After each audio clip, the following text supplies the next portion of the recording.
Sorry for the delay, folks. We were waiting to reach quorum for the meeting. We have to have 680 members of the University Assembly present to take action at this meeting. So we have reached that number.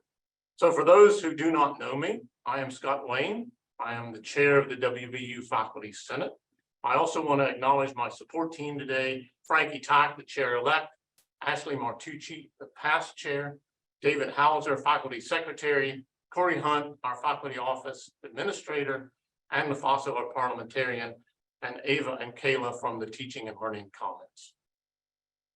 So you may hear them speak during the meeting. So the January 18th, 2023 special meeting of the West Virginia University Faculty Assembly will come to order. We do need to maintain 680 members of the University Assembly present to take action during this meeting. The members of the University Assembly may express by formal resolution their opinions on any question relating to policy or administration of the university. Meetings of the University Assembly are conducted according to Robert's Rules of Order, and special meetings of the University Assembly may be called by petition of 5% of the members of the Assembly. This special meeting was called in response to a successful petition to call a meeting for the purpose of conducting a vote by the University Assembly on whether to approve the revised West Virginia University procedures for faculty appointment, annual review, promotion, and tenure as presented by the provost. According to Robert's rules, only business mentioned in the call to meeting can be transacted at a special meeting. So only motions that pertain to the resolution to approve the procedures will be considered during this meeting. Motions that do not pertain to the presented resolution will be ruled out of order and will not be acted upon. During the January 9th Faculty Senate meeting, the Senate voted to table a resolution to approve the revised promotion and tenure procedures pending action by the University Assembly. A vote taken in this meeting will be a binding vote. If we fall below quorum before taking a vote, or the Assembly otherwise does not take a vote on the resolution on the floor, the matter will be returned to the Faculty Senate for action at the February 13th Faculty Senate meeting.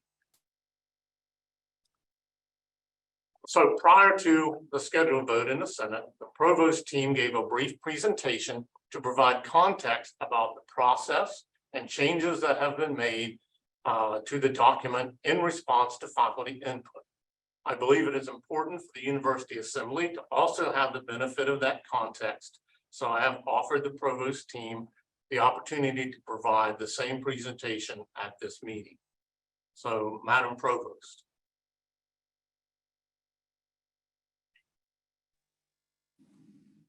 Thank you, Scott. I really appreciate it. And I'd like to introduce Chris Staples to begin our short presentation. Read. And Scott, would you enable me the opportunity to share my screen for the presentation? Yes, they should. Ava, Kayla, can you do that, please? And we do see your screen now, Chris. Okay, fantastic. Thank you, Scott. So I'll get started. I know Scott had introduced this in partnership with Faculty Senate Exec. We believed it would be appropriate to cover and share what we had shared at the Faculty Senate meeting on December 5th. So with this, what Tracy Morris, Associate Provost for Academic Personnel, myself will cover today is why we went down this road of taking a look at the university procedures, a recap of the work to date. We're going to highlight any changes that we've made through this iterative process, address areas where we received some feedback, and then if adopted, some of the questions we received is who would be the new university procedures apply to, and when would that occur? So we'd like to share that with you as we move through this presentation. So first and foremost, the purpose was to update the university procedures that hadn't been updated since 2014-15.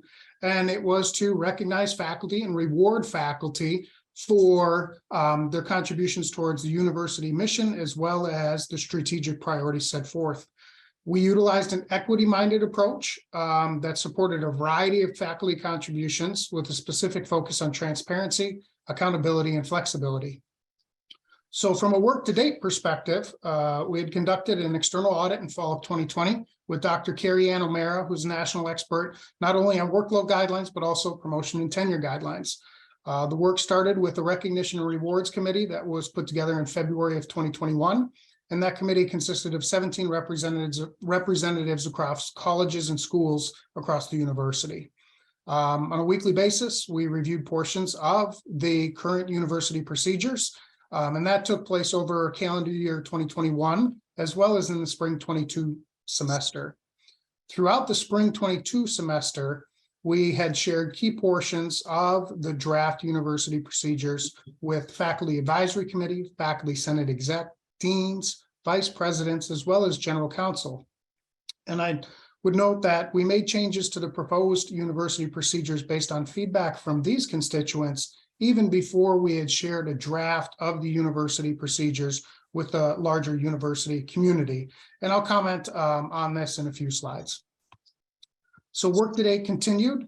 From August through October, we held 26 town halls at each college and school, including the regional campuses. We introduced a draft of the university procedures on October 7th and held an open comment period through a Qualtrics forum through November 11th, 2022. And with this piece, we introduced the draft university procedures earlier than we had originally planned. Our plan was to do the town halls, gather feedback, make changes as we went, but we heard through the town halls that faculty members would like to see the draft university procedures sooner rather than later, and that's why we shared it on October 7th. Through the Qualtrics forum, we did receive 110 comments, and we bucketed the top 3 areas within the ratings, non-continuation component, external reviews, as well as criteria. Based off of the town halls and based off of the feedback that we received via the Qualtrics forum, we continue to make changes to the university procedures. And again, I'll address those in a couple of slides. We posted the final draft of the university procedures on November 15th, 2022.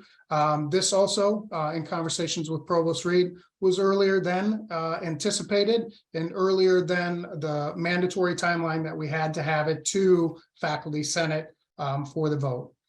And then the last bullet point on this slide that I just wanted to comment on, and again, we'll address later in the slides, is there were some questions tied around what are the processes that take place for non-continuation. And so we had looked into our Big 12 as well as aspirational peers to determine what they do and had some conversations there. So changes. We incorporated language to recognize and credit public and community engaged work, multi-trans interdisciplinary work, as well as diversity, equity, inclusion, and social justice work. And this is not something that was specifically identified with the current university procedures. And we thought this was very important to highlight with the draft university procedures that you've reviewed. In addition to that, requiring formative and summative feedback on annual and cumulative reviews. With this, you'll notice that there are a lot of must-dos when we start thinking about committees, chairpersons, deans, and those must-dos are related to this formative and summative feedback, because we felt as though if we can give that continual feedback, we're setting faculty members up for success as they move forward towards that next promotion. Requiring absolute criteria rather than meets or exceeds criteria. Within the current document, we have meets or exceeds, which means meeting or exceeding the outputs of recently promoted peers, normally within the last 1 to 2 years. We replace this with the idea of developing absolute criteria, and these absolute criteria would be developed at the department, division, college, school level by the faculty members and in partnership with the faculty to determine what are those goalposts when someone is hired or trying to achieve that next promotion, rather than necessarily a moving target. And then the last change, or one of the key changes here, was just more transparency throughout the university procedures. So changes made in response to feedback. we removed the post-tenure review. So this was prior to even sharing the draft university procedures with everyone based off of feedback from constituents, is that rather than have a post-tenure review or a cumulative review that happened every 5 years after promotion, we felt, again, if we're doing the appropriate steps in giving feedback and requiring that formative and summative feedback, that a post-tenure review would not be necessary. We allowed flexibility with external reviews for non-tenure track faculty. In working with the subcommittee, we had an option where up to 2 of 4 external evaluators may be external to the unit, but internal to WVU for those non-tenure track promotions from assistant to the associate rank. As stated in the previous slides, we adjusted timelines throughout the process based off feedback that we had received. We replaced must with may when recommending non-continuation, again, based off feedback that we received. In addition to that, we also introduced a performance improvement plan if a faculty member was rated unsatisfactory in 2 out of 3 mission areas in 1 year. And previously that language had been if it was 2 out of 3 in 1 year, recommending non-continuation at that time. So again, we said, you know what, let's take a step back, introduce the performance improvement plan here too, again, to get the faculty member to achieve those minimum expectations or the minimum criteria for a satisfactory rating as determined by the department and colleges, so that they can set themselves up for success and reach that bar. And then another change was removing the code of conduct language based off of feedback. So this is the slide just tied around the Big 12 and aspirational peers that we had reached out to, and whether that be the conversations or reviewing their promotion and tenure guidelines that they have posted. And with that, we wanted to share some key highlights. All of our Big 12 and aspirational peers have a policy, rule, procedure, or some type of process for the non-continuation of a tenured faculty member's appointment. Overall, that timeline for non-continuation ranges from 1 year to 10 years. And in conducting this research and reaching out to these universities, 4 have a process that's faster, 6 are on par with what is proposed with the university guidelines, and 2 are longer. Now, half of the universities contacted did have some form of a performance improvement plan. It may not have been called a performance improvement plan. They may have called it a remediation plan or an action plan, but those did exist. And every university includes a form of faculty involvement in the non-continuation process.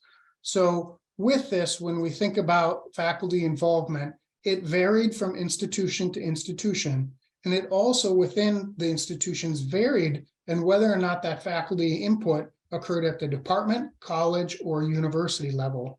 And so when I think about WVU and the processes that we have in place, and we're going to continue with the draft university procedures, is that we do have input at the department level, at the college level, as well as the university level.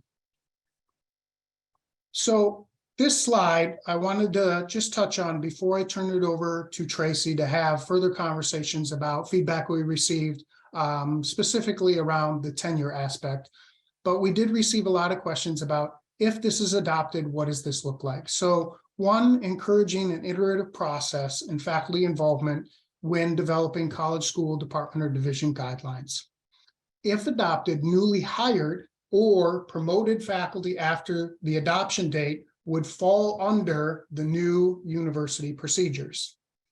Faculty members would have the option to opt out of the new university procedures until 2027-2028 cycle. So in essence, they can seek promotion under the existing university procedures through that time. Now, we understand we would have to come up with a process of what that looks like from an opt-out procedure, but we can work on that at a later date. Based off of, again, the adoption beginning 2028-2029, the university procedures would apply to all faculty. And this timeline aligns with a tenure track or probationary track timeline, and that's where we came up with these academic years to apply within these scenarios. And I just wanted to mention, please note that annual faculty evaluations continue to follow unit guidelines per the normal practice. So with that, I'm going to turn it over to Tracy for a conversation tied around tenure. Good afternoon. A concern we've heard is that the proposed guidelines would somehow weaken tenure. Tenure was established to protect the freedom of faculty to engage in intellectual discourse without fear of censorship or retaliation, and we remain in strong support of those principles. Tenure, however, does not confer freedom from accountability, nor is it a guarantee of lifelong employment for an individual who has stopped meeting the minimum expectations as defined by their unit. As Chris highlighted, all our peer institutions have mechanisms for the non-continuation of tenured faculty who are not meeting their minimal responsibilities. The proposed guidelines do not introduce any limitations on academic freedom. They do not weaken tenure. On the contrary, greater transparency and clarity within the proposed guidelines will help support academic freedom by ensuring that personal speech or views of a faculty member play no part in our evaluation procedures.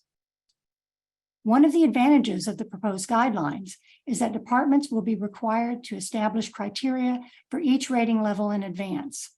Knowing the criteria in advance is good for the individual faculty member and for all those conducting evaluations. Having criteria for each rating promotes consistency across reviewers and greatly reduces the potential for influence of personality conflicts or likability factors. Appropriate criteria will be determined by the faculty in each unit, and thus it is the faculty who are determining the minimal standards for continuation. The proposed guidelines do not make it easier to terminate a tenured faculty member, nor do they make it less likely for faculty members to engage in innovative, higher-risk research. High-risk research can be valued and credited within the department's evaluation criteria. In fact, the upcoming work on departmental guidelines may actually facilitate rather than hinder such work. In a number of conversations, people have asked for examples to help them visualize how more explicit criteria for each rating might work and how long it would take for someone to reach the point where non-continuation could be recommended. I'd like to illustrate this with the next two slides. One thing we've noticed is that faculty generally have an understanding of what they should do to receive an excellent rating in their department, particularly in the area of research. But there's much more ambiguity with respect to the other ratings, and very few are able to articulate the minimum standards for continuation. In conversations around the non-continuation language, a faculty member may express a concern like this. In my department, we're expected to publish 2 to 3 articles a year. What if I'm conducting a longitudinal project or something goes awry in the laboratory and I miss that mark? Does it mean I will be fired even though I'm working hard and actively engaged in my job? No, absolutely not. Walking through possible criteria to emphasize the difference between excellent and minimally satisfactory performance generally goes a long way to alleviate those concerns. This slide represents hypothetical criteria for a faculty member with a 40% research assignment in a department that values journal publications and grant funding. Different departments will have different criteria, including other forms of scholarship. I'm focusing on research today as that has been the area in which faculty tend to express the greatest fears. These criteria reflect the use of a 3-year rolling average, which is something we would recommend departments consider as it helps address concerns faculty have expressed over having higher or lower numbers of publications in some years.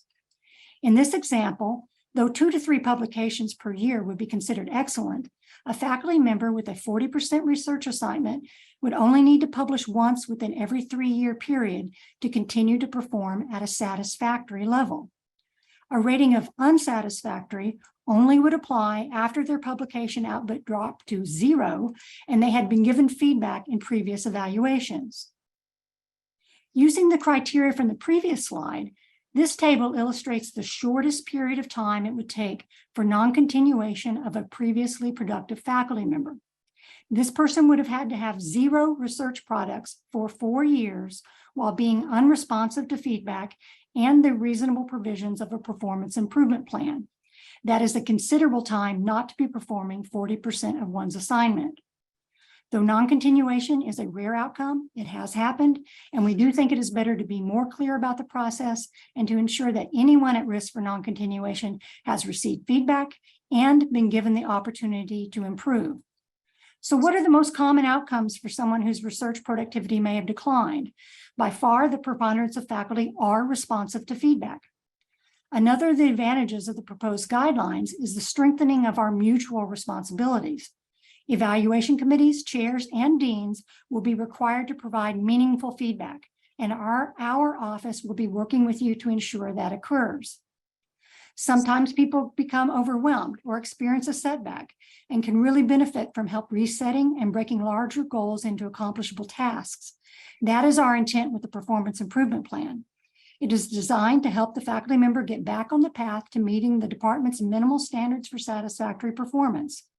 Directives under an improvement plan will be those that demonstrate progress, such as beginning data collection or submitting an article or grant application.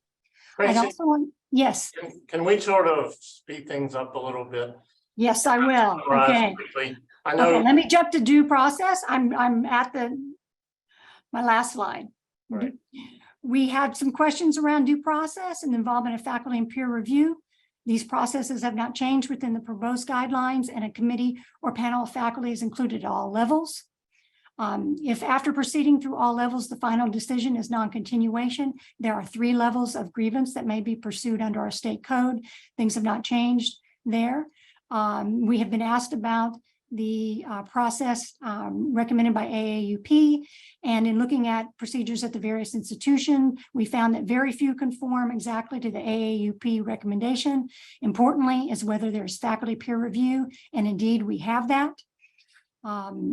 So in closing, I'd like to emphasize that in comparison to our existing guidelines, the proposed document provides for greater transparency, clarity, and safeguards in the conduct of our evaluation process.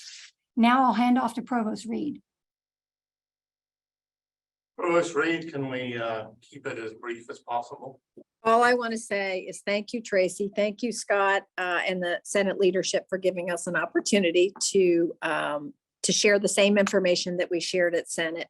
Our team will be in the background, ready to answer questions, provide clarification if needed. And the last thing I want to say is, I know there's a lot of emotion around this issue. I get it. It's very important to faculty, how they are evaluated. I'm a faculty member. I get that. And I would just say that we will be listening very carefully, and whatever the outcome, our office will work with faculty to determine the best ways to recognize and reward our talented and dedicated faculty, and to hold ourselves accountable to each other, to our Board of Governors, and to the public we serve. And that is all I have to say. Thank you very much.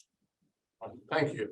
So the resolution that we are considering today, can you post that up on the screen, Corey, and share that resolution? It's a resolution to approve the revised procedures for faculty appointment, annual evaluation, promotion, and tenure by the University Assembly, January 18th, 2023. The resolution reads, whereas the University Assembly includes those faculty employed full-time by West Virginia University as defined by Board of Governors Rule 4.2, with the exception of those other non-tenure track faculty who do not report to an academic dean or who hold appointments considered temporary in nature, whereas the members of the University Assembly may express by formal resolution their opinion on any question relating to policy or administration of the university, whereas the provost has presented proposed changes to the West Virginia University proposed procedures for faculty appointment, annual evaluation, promotion, and tenure for approval by the Faculty Senate, whereas the petition for more than 5% of the members of the University Assembly was received by the Faculty Senate office requesting a full University Assembly vote to approve the procedures. Resolved that the University Assembly approves the proposed West Virginia University procedures for faculty appointment, annual evaluation, promotion, and tenure. And just to introduce the discussion, the procedures were developed and presented by the Provost's office, and the Faculty Senate does not have cannot directly amend or change by vote of the University Assembly the procedures themselves. However, the resolution we are debating is subject to debate and amendment. So the university, if the University Assembly amends the resolved clause in our resolution, it is effectively changing to a conditional approval of the procedures, subject to specific changes being made. So we will begin by recognizing individuals who notify the Faculty Senate office in advance of their desire to speak. Once recognized, please state your name, college, school, or unit. Keep your comments as clear and concise as possible. An individual can be recognized to speak twice on the main resolution or any pending motion. And if you wish to speak a second time, we ask that you be considerate, allow others who are in the queue to speak to make their comments before you're recognized a second time. So to start the debate, do I have a motion to approve the resolution that has been presented?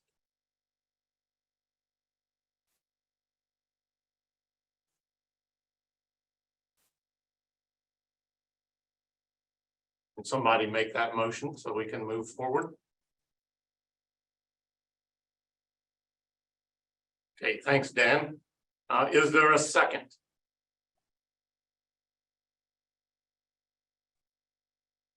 We have a second. So is there any discussion? And we will recognize the first speaker that asked to speak in advance.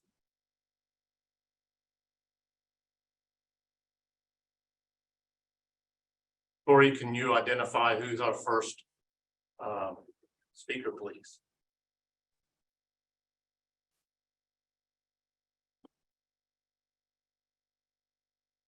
That would be Matthew Jacobsmeyer. Matthew. Yes. Good afternoon, everyone. I appreciate many of the positive changes that have been made to the document based on stakeholder feedback. However, in meetings and responses to submitted comments, faculty have been told that due process is ensured by the proposed procedures, that the provisions in the proposed document align with AAUP good practice and tenure evaluation, and we are aligned with the Big 12 and peer R1 universities for non-continuation of faculty appointments. The information I have gathered suggests that those assertions are not accurate, and that is one key reason I will vote against approving the proposed procedures. In cases in which dismissal proceedings are initiated against tenured faculty, the AAUP stresses the importance of a right to a hearing by a committee of faculty members. I collected documents related to the non-continuation of tenured faculty from every institution in the Big 12. As far as I can tell, WVU is the only institution in the Big 12 that does not guarantee the right to such a hearing in such cases. I want to emphasize here that the current document is out of line with AAUP guidelines in this regard, not just the proposed document. I do hope the document that is eventually adopted will rectify this deficiency in the level of due process guaranteed to faculty.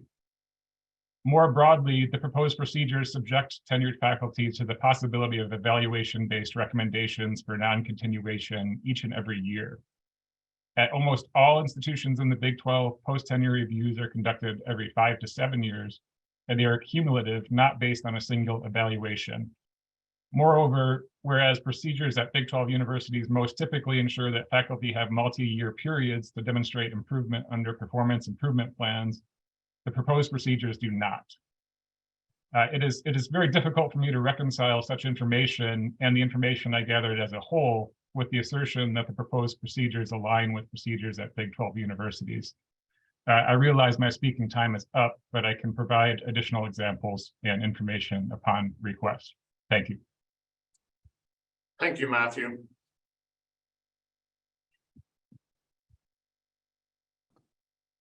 The next speaker, Corey. The next speaker is Harry Gingold.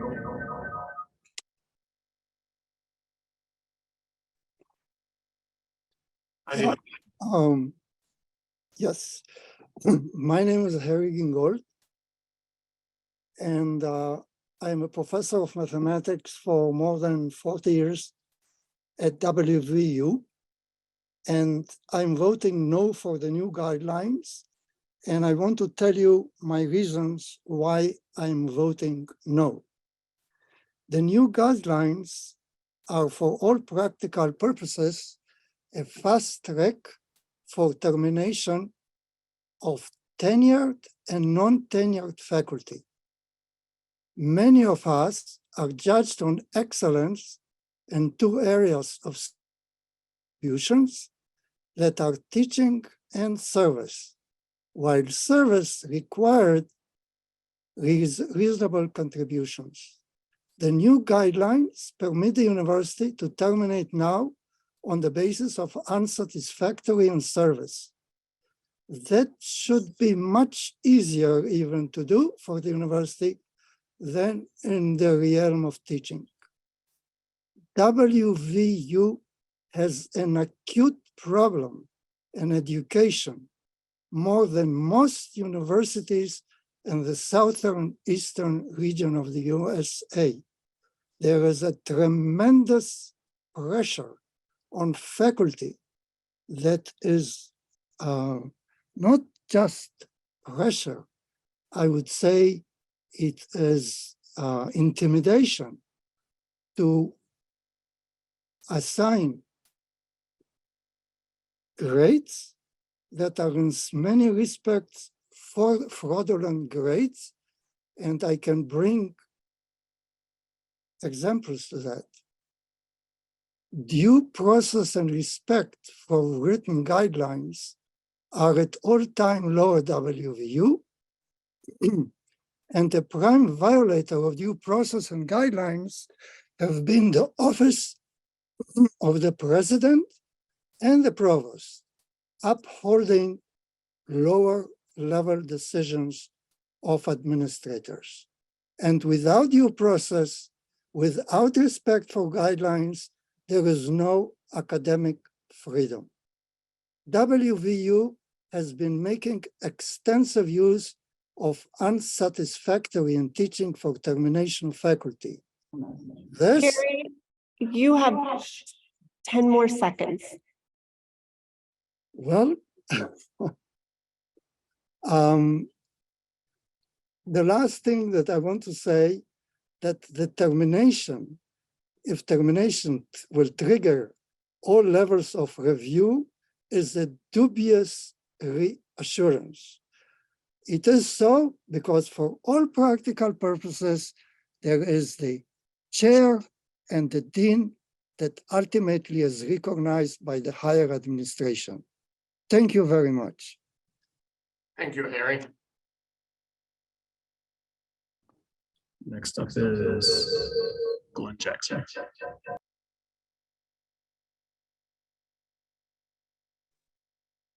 Thank you. Can you hear me? We Can can you hear me hear okay? you, Glenn. Go ahead. Thank you. Just in terms of transparency and I guess a slight confession, I served on the Provost Rewards and Recognition Advisory Committee for the about 18-month period. I call it an advisory committee because we didn't get to vote on the final document, and so it's in no way a recognition of whether or not the committee agreed with everything that was in there. Although to be fair, they did include most of our recommendations. I just wanted to draw attention to the new language for external evaluations for non-tenure track faculty. That was the provost's idea. She thought it would help non-tenure track faculty basically feel treated as equals relative to tenure track faculty. And in a nutshell, because we don't have much time, the non-tenure track faculty in my unit don't feel that way. They don't want to be held to the same standards as tenure track faculty, and they do not wish to be externally evaluated. Based on the written feedback during the open comment period, it seems that that feeling is quite mutual amongst other non-tenure track faculty in other units, and most seem to be happy with the current internal method of evaluation. That's the first and primary reason not to accept the change to the document. Other reasons are that it's an extra burden to the faculty evaluation committees and to external evaluators. And honestly, it's hard to find the expertise in a lot of these cases. So for all of those reasons, basically, we would like to see, on behalf of the non-tenure track faculty in my unit, we would like to remove the requirement to externally evaluate non-tenure track faculty. Thank you. Thank you, Glenn. Our next speaker, Corey.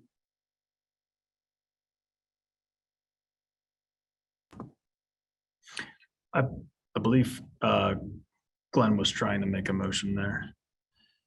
Okay, Glenn, can you restate your Glenn, motion, could you confirm? please?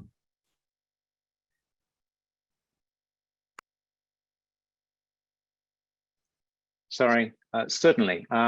I move to accept the amendments as written, with the exception of any language to externally evaluate the non-tenure track faculty. Hey, Frankie, can you share that language on the screen?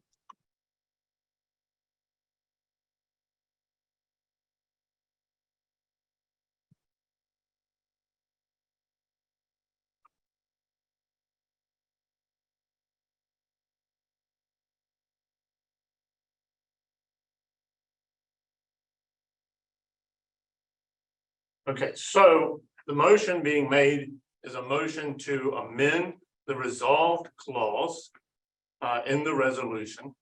I'm going to restate your motion.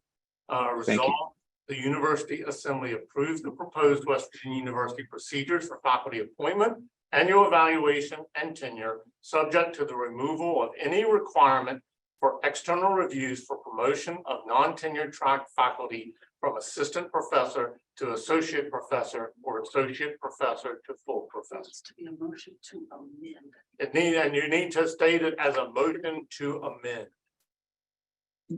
Yes, that would be a motion to amend the resolution. All right. So is there a second on the motion to amend the resolution?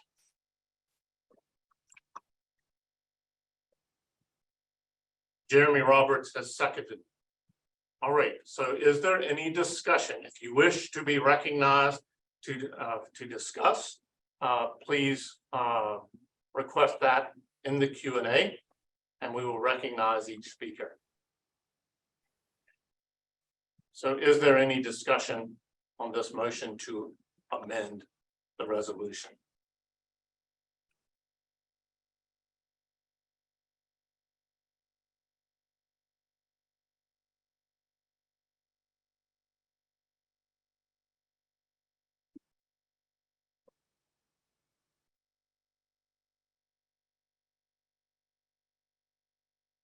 Beth Royal has. Beth Royal, go ahead.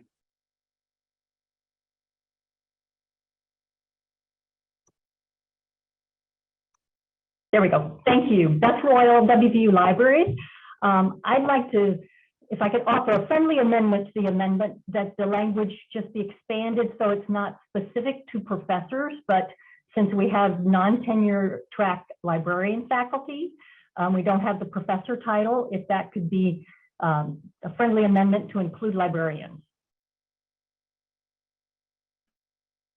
All right, so we now have to, I need a second on that friendly amendment to alter the language. So is there a second? Please indicate in the Q&A.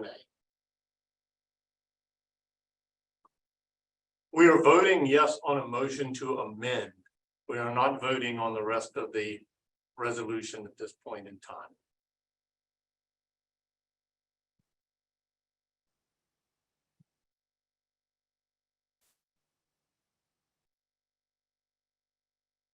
So we have that change in language. I still need a second on the motion to change the language.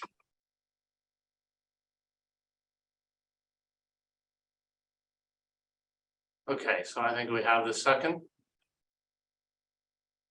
Is there any discussion on this change to the original amendment?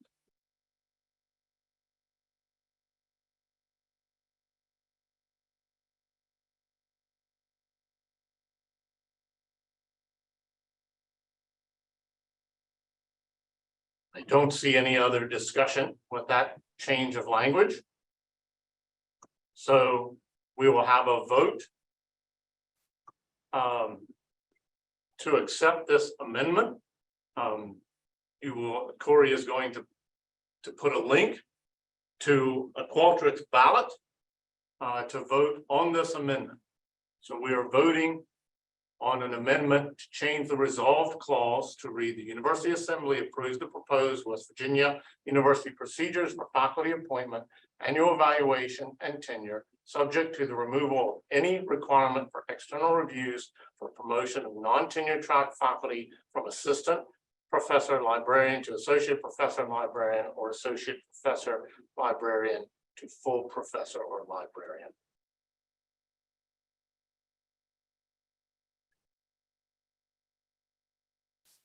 Corey, can you send that ballot? So we'll hold this ballot open for 5 minutes. So we'll pause. Nancy has asked, can no one see her on here? Nancy, do you wish to speak?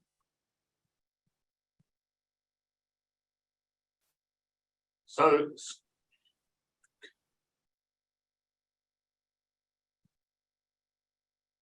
Scott, voting yes here does not approve the entire proposal.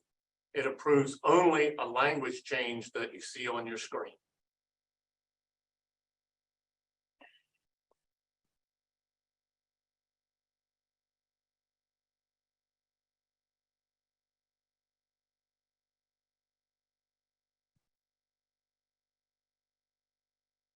Corey, have you put that ballot out?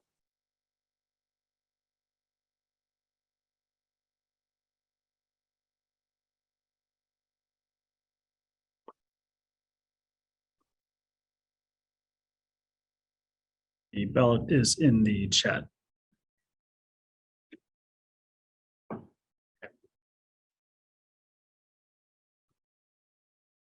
So we'll pause for 5 minutes while that vote is recorded and tabulated.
No, members of the faculty assembly can vote.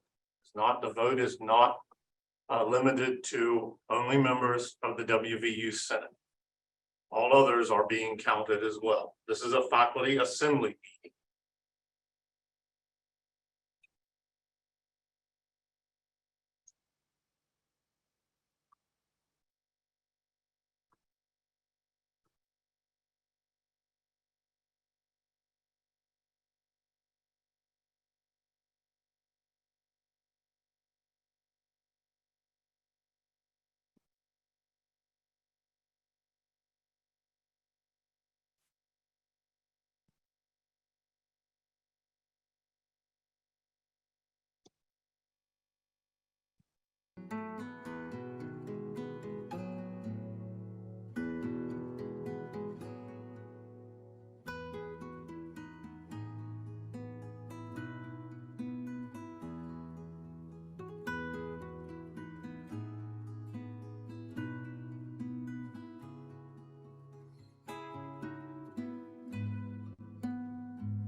Okay, so the results of that vote were 406 in favor and 120 opposed.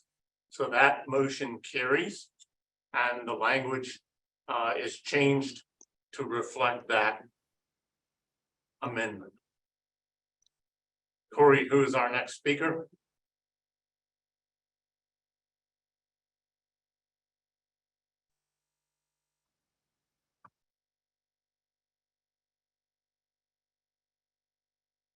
Alan Bristow. Alan.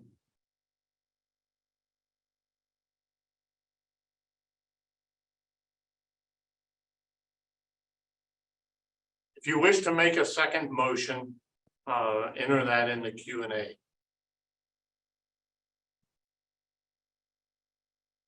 Alan, are you there? I am, but I didn't ask to speak. I don't know what's going on there. Sorry. I'm sorry about that. Corey?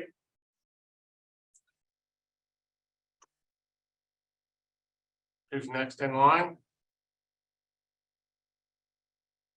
I have an Eric Agman. Eric.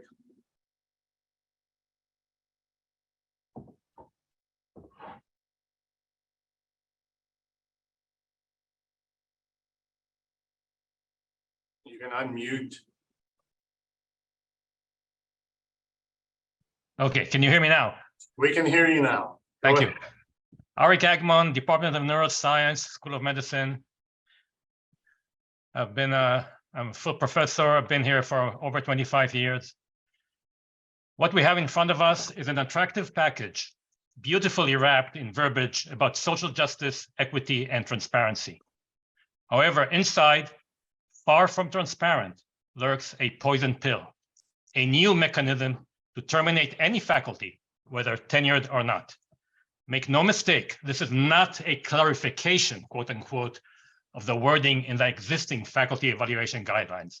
This is new wording which was never there before, allowing administrators to terminate any faculty based on poor performance in annual reviews.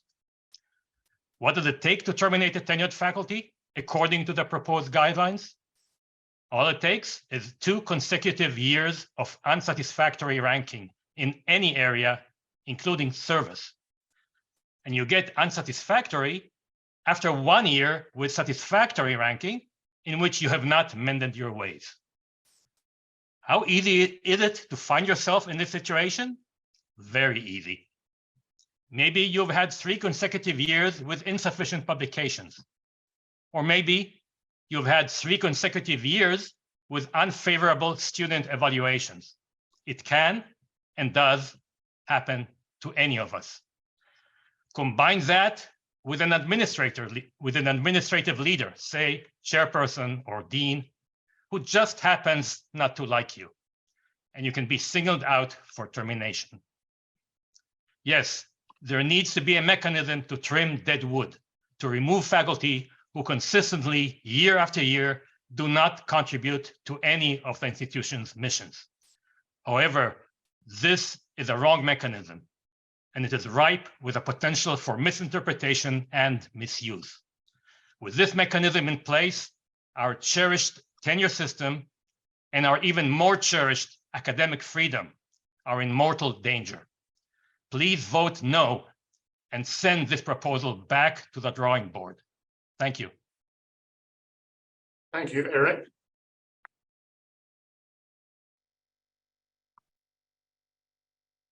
Corey, who is our next speaker? I have Peng Cheng Han. Can you hear me? We can. Yeah. I'm a new faculty. in the School of Medicine. I'm a physician, so I'm on the clinical track. I noticed that the change of the proposal mentioned about the transfer of the previous experience from outside for 3 years credit into this promotion system. However, the language about this is not really clarified. What kind of experience can be transferred? For example, if you are outside as a research track, when here as a tenure track or here as a clinical track, this kind of a change can be interchangeable. So I feel that that language need to be more clarified, or at least, well, I recognize that different departments have different criteria, but at least provide some clearer guidance for the department to institute their respective guidelines. Thank you. Are you making a specific motion or are you just making a comment? I just make a comment. All right, thank you.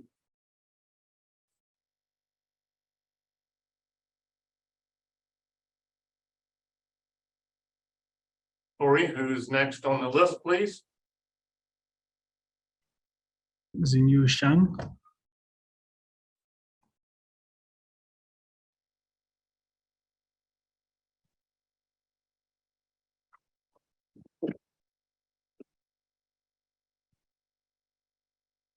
Are you there?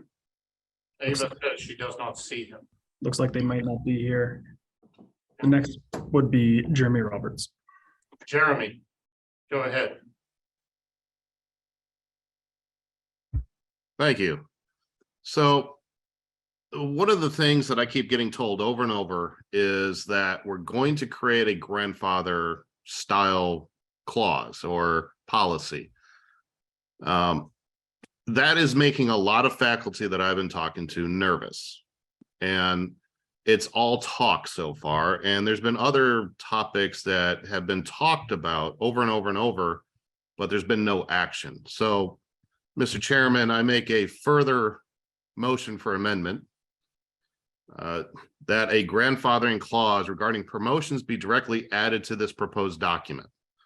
Be it further included that the text of this clause to be developed by the Faculty Senate Special Committee duly established in compliance with the Faculty Senate Constitution, Article 3, Section 4, entitled Standing and Special Committees.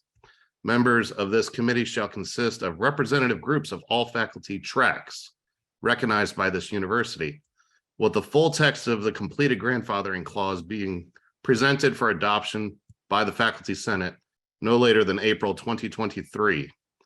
If the grandfathering clause is not adopted by the Faculty Senate by April 2023, the effective date of the promotion and tenure document that we're discussing will be delayed until such a grandfathering clause is approved by the Faculty Senate. Frankie, are you able to capture that? I will email it to Corey. Okay.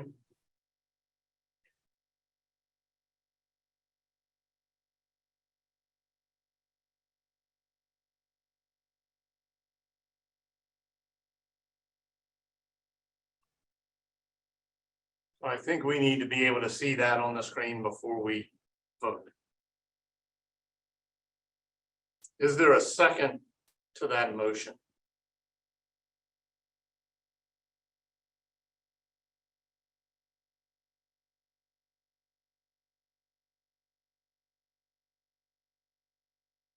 Frankie, Dave says there is a version of that somewhere to start with. Just be patient with us. Scott, the version that we have described what has so far been put forth by the Provost's office relative to grandfathering. So we're going to have to wait a minute to get the text from Jeremy to put on the screen. Okay.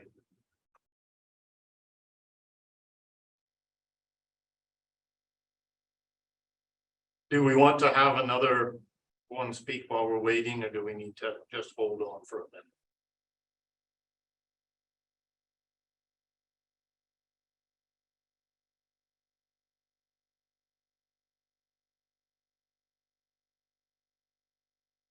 Scott, we've got the text. If you can just give me 1 minute. Okay, thank you, Frankie.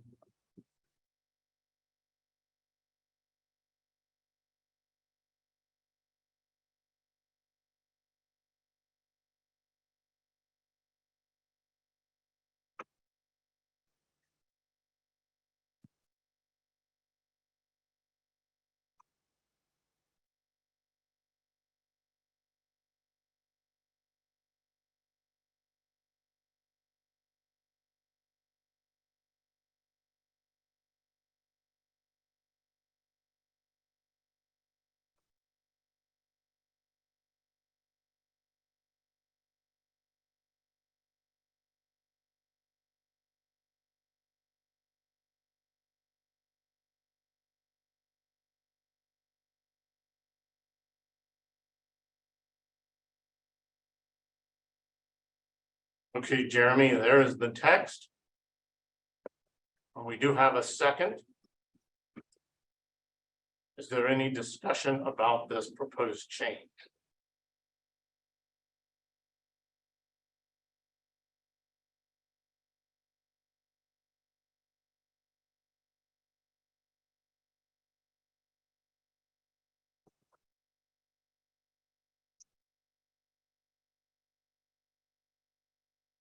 You wish to be recognized, please indicate in the Q&A.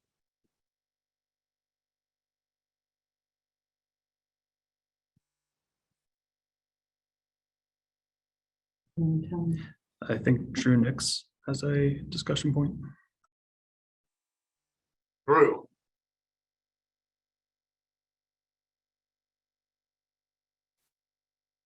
Drew Nix, did you have a?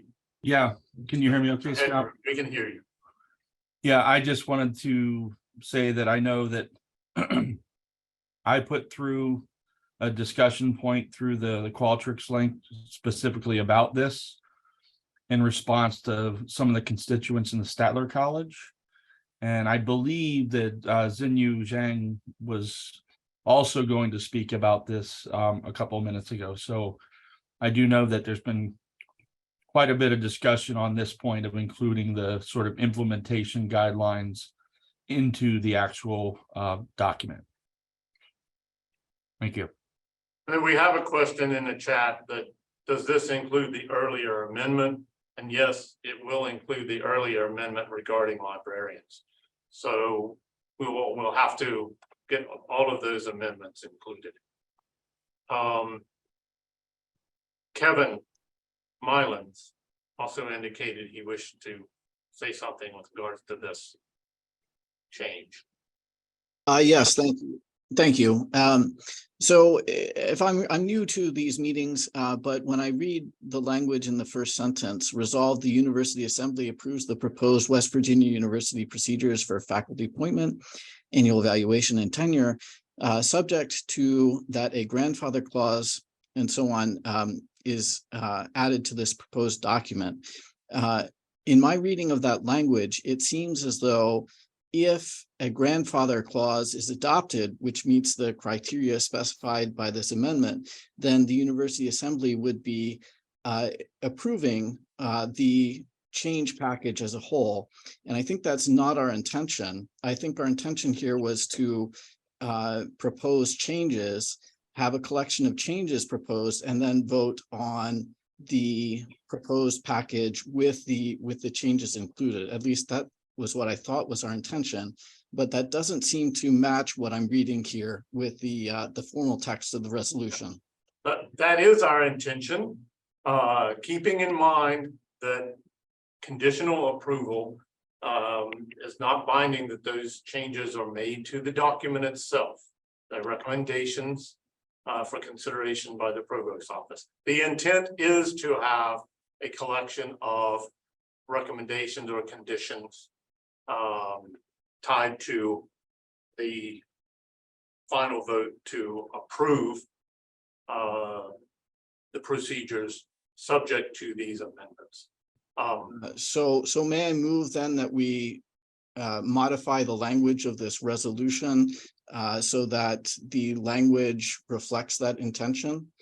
that we do not necessarily approve the West Virginia University procedures for faculty appointment proposal, even under the conditions that these changes are adopted. We're going to vote on the amended resolution at the end anyway. So I'm a little unclear on what language you want to change here. Well, I'm also a little unclear on exactly, how it should be worded, but again, just the way that I read it, it appears that we're approving the whole package, provided that certain changes are made. So, yeah. That is the intent.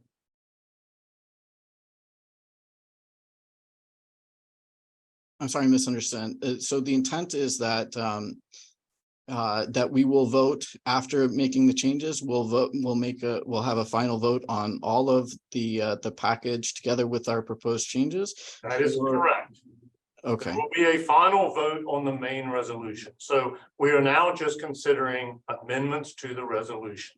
Okay, then I can be specific here. How about I move that we change the language in the resolution to say, whereas we say now, subject to that a grandfather clause regarding promotions be directly added to this document, that we add subject to that a grandfather clause regarding promotions be directly added to this proposed document, and a final vote of approval is passed or adopted. The question on the table is the amendment. Just want to call this as So, yeah, so just to clarify what we're showing here, we have amended the resolution once already. This is just the language of the amendment being considered currently. We will bundle those all together into this a single edited document at the end. So, Frankie, did you capture the change he's requesting?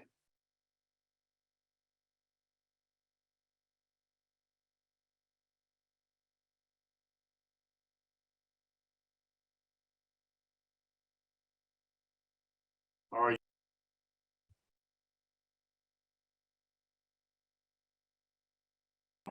All right, so all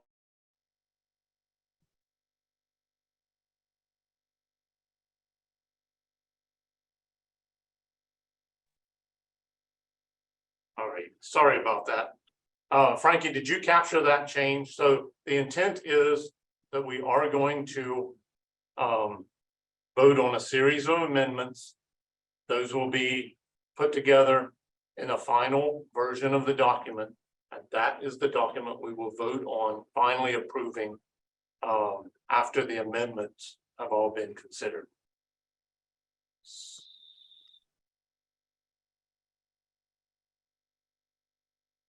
So do we have a second on this amendment to that language change? I'm not sure I understand how those amendments attached to the original motion to approve or vote no against the proposed guidelines is going to work. And we have in front of us the main question, whether the bulk of the entire proposed new guidelines should be voted yes or no. That is the intention. We will vote yes or no after we complete dealing with these amendments that are being offered. And these amendments will be separate from the main vote on yes or no on the main. No, there will be a document that contains the amendments that will be voted on in the final vote. And that document with the amendments will be included in a ballot that has that reading. So at this stage, we are just addressing amendments that have been proposed to the resolution. This is an amendment to make one change to that resolution. Since the main concern and goal today was the new guidelines. And in order not to get mistaken and sidetracked by something else, I would vote down all of the resolutions. All of the amendments. as well. Well, you can't vote down all at once, so you can vote against this resolution. All right, so do we have a second on this language change?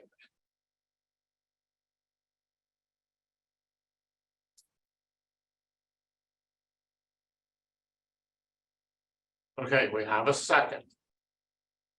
Is there any further discussion on making this change, this amendment to the resolution? It will be included with the previous amendment.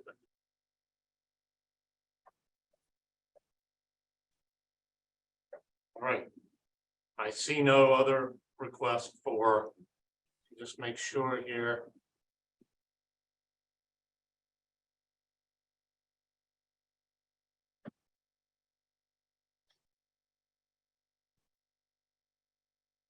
Okay, so let's take a vote on this change to the resolution. Corey, can you put that in a ballot? Yes.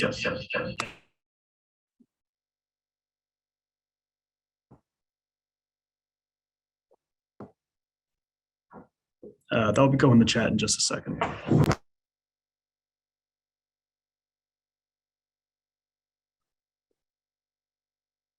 So we'll hold this ballot open for 2 minutes.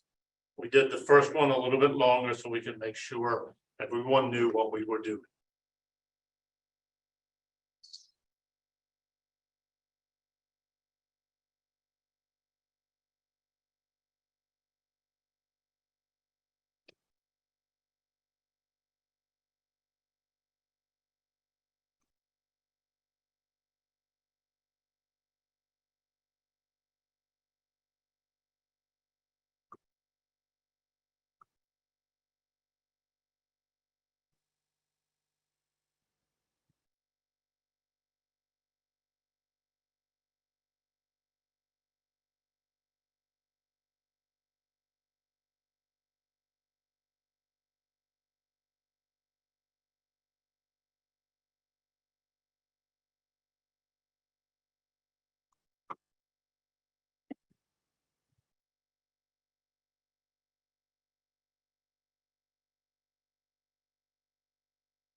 So addressing Daryl's comment. By amending the resolution, we are not sending the original resolution back to the Senate for approval.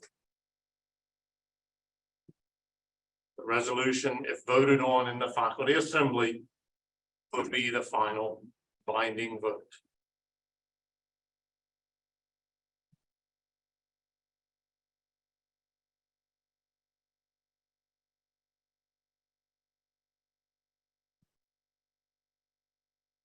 Jeremy, you had a question for me?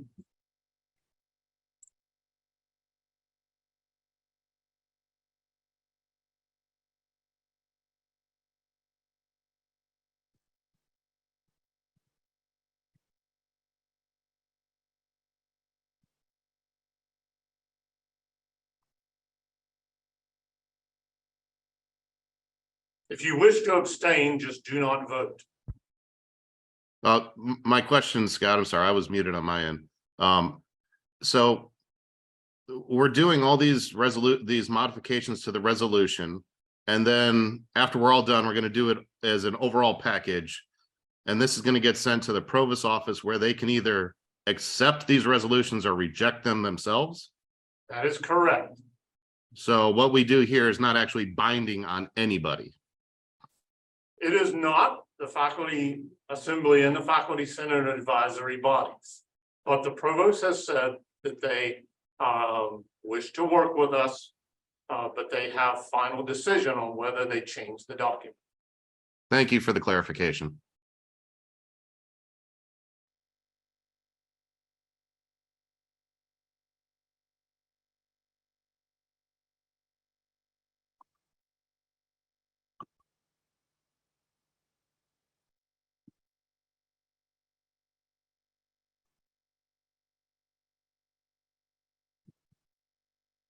So when you have that tally, can you put that in the Teams chat, please, Corey?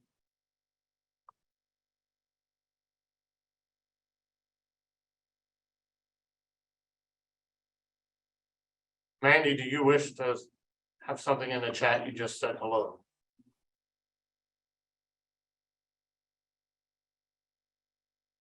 No.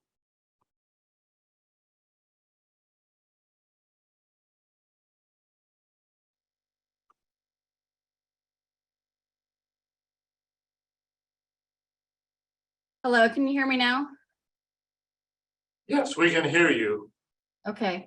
Yeah, I had tried to get attention earlier on. I was just wondering if we could, offer a friendly amendment to change the word grandfather to legacy so that we're not using that kind of language in official documents, resolutions, and that sort of thing. Great, so we'll get this vote tally and then we can consider that. Thank you.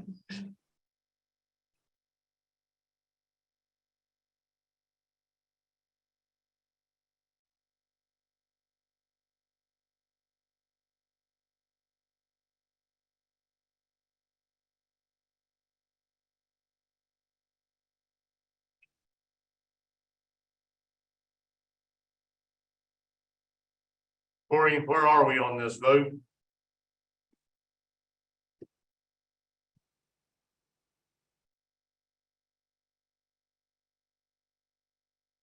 Scott, I have a question. This is Arik Agman.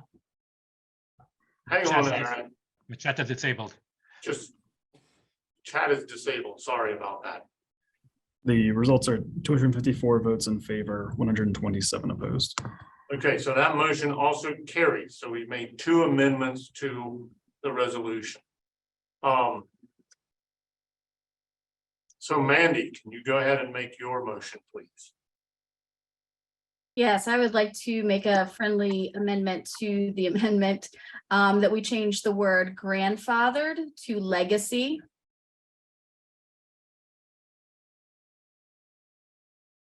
Okay, is there a second for that motion?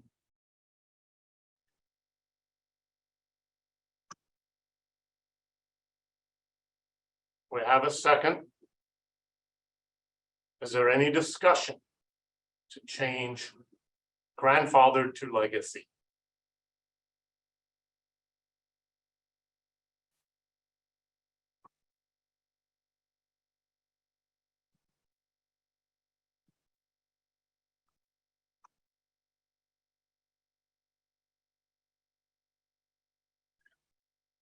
Hearing no discussion.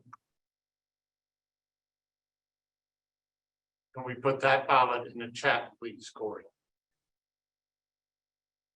I don't believe that needs to be voted since it doesn't change the, Okay, it's a friendly amendment. It doesn't change the Okay. amendment itself. very well. And who's next to be recognized? I believe we can go back to Xinyu. Say that one more time, Corey. Xinyu Zhang. Xinyu. Can I wait to talk later? And let others speak first. I need some clarification of the wording. Sure, thank you. Thank Corey, who's next, please? That's the end of the prepared list. Okay, so who else has asked to be recognized in the Q&A?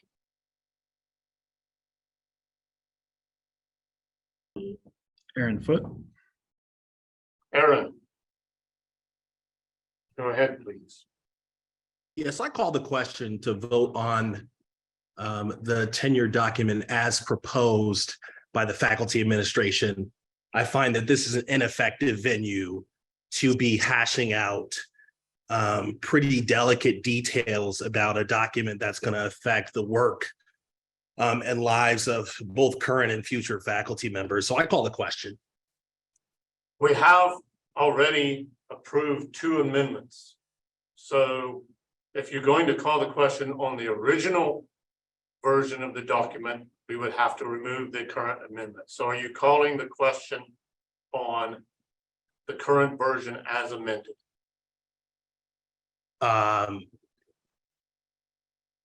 I guess I would like to vote on the original document as given to us by the administration. There's a whole process of which we can alter this document through committee work.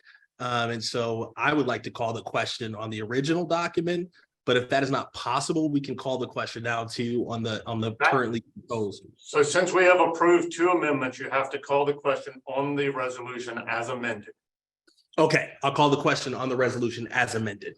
Okay, is there a second to call the question on the resolution as amended?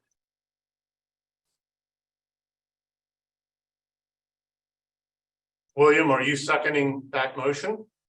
We have a second.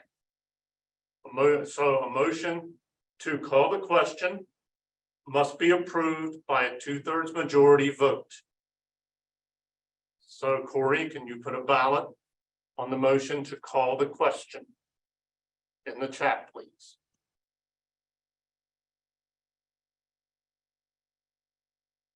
What does call the question mean, please? Call the question is he has made a motion to vote on the resolution as it has been amended.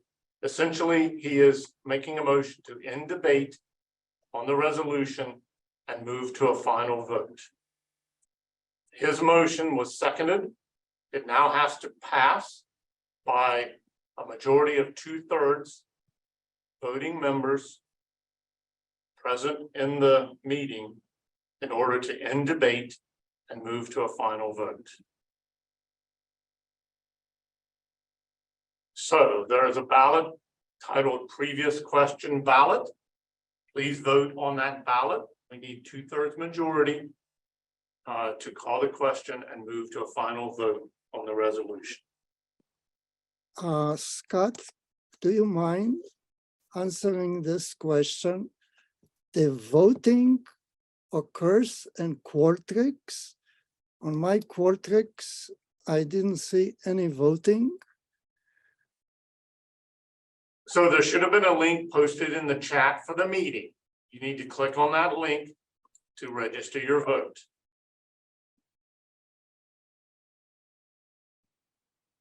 Oh, I see. So, okay, I see. Where is here? So in the webinar That chat, is you go able- under more and open chat. I see that my chat is disabled.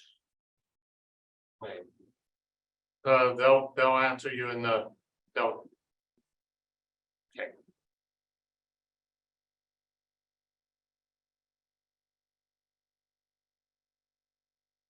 I don't know, my chat is disabled.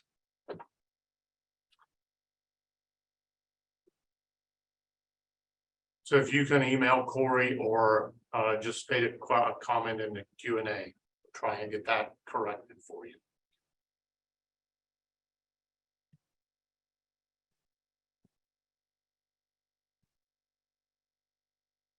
So you should be able to click the link in the chat. Corey, they're saying the chat is disabled, but the link appears in the chat.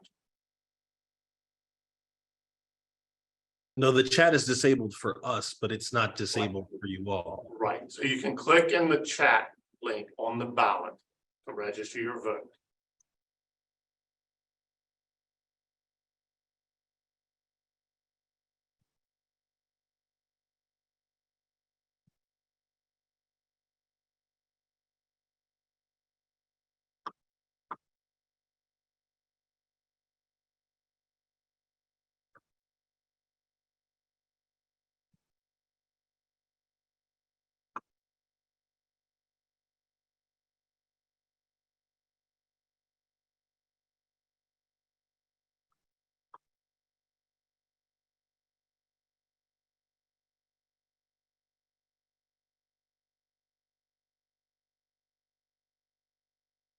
Corey, Andrew Nix, as the ballot says, in favor of this amendment, but it's in favor of calling the question. Is that correct?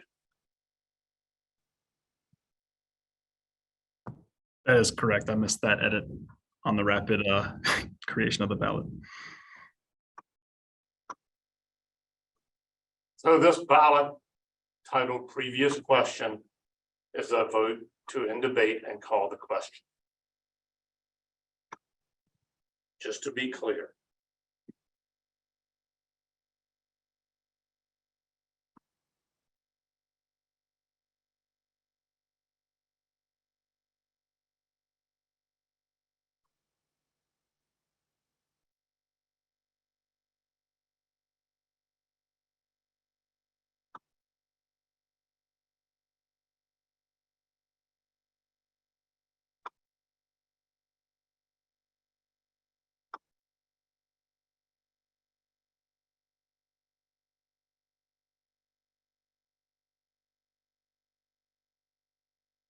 So the vote to call the question is 314 in favor, 88 opposed. Ori, can you report whether we've met the 2/3 threshold, please?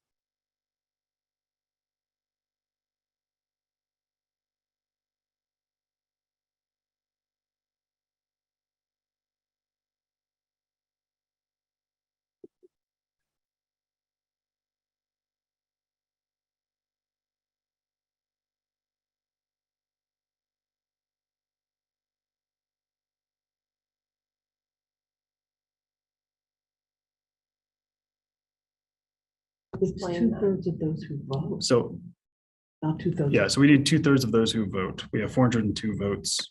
Okay, my bad. And we had 314 in favor. So that passes the threshold needed. It is a 2/3 majority. Correct. Okay.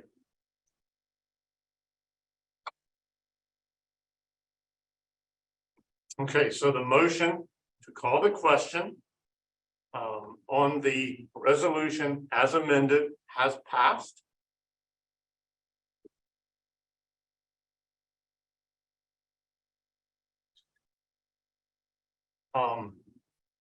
So you will receive a ballot by email. The final vote will be on the resolution as amended will be conducted via a Qualtrics ballot. You'll receive a link to the Qualtrics ballot by email. We will keep the ballot open for approximately 2 hours. The time at which the ballot closes will be communicated in the email. For your vote to be counted, you need to provide all of the information requested on the ballot. Identifying information will only be used to verify membership in the University Assembly, will be viewed only by the Faculty Senate Office Administrator and the Faculty Senate Chair. The ballot also will provide a text field to provide comments, which may include your reason for voting against or in favor of the resolution, or could include suggestions to garner your approval. Comments are optional, and we will collect the comments and provide them to the Provost's office without identifying the commenter, and those comments will be used to determine next step. We will announce the vote by email via the University Assembly listserv within the next 24 hours. And this concludes the meeting of the University Assembly. Do we have a motion to adjourn?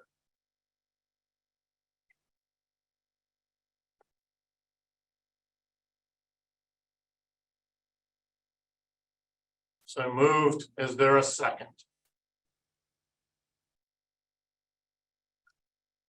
We have a second. So the meeting is adjourned. We will communicate the results of the vote by email within the next 24 hours.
So moved. Is there a second?